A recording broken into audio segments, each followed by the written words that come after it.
Hizkuntza komunitate minorizatua da euskal komunitatea. Euskal Herrian bizi garen 3 milioi biztanletik laurdenak baino ez dakigu euskaraz. Euskal hiztun guztiak gara gazteleraz edo frantsesez elebidun. Mendeetako asimilazio prozesuaren ondorioz, euskaldun elebakar gisa bizitzea ezinezkoa bihurtu da gure herria.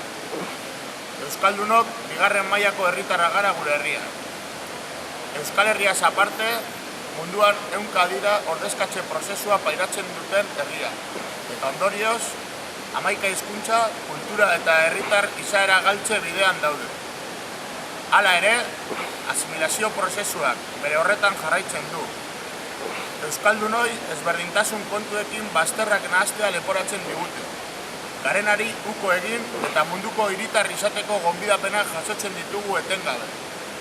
Baina ez diogu euskaldun izateari uko egingo. Geureari eutsi behar diogu.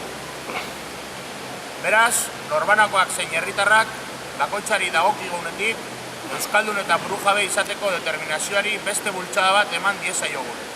Sasi guztien gainetik, euskaldunak eta libreak izateko, Euskal Herrian. Hemendik, dei egiten dizuegu, datorren martxoaren 17an Donostian ospatuko den euskara bizi egunean parte hartzera.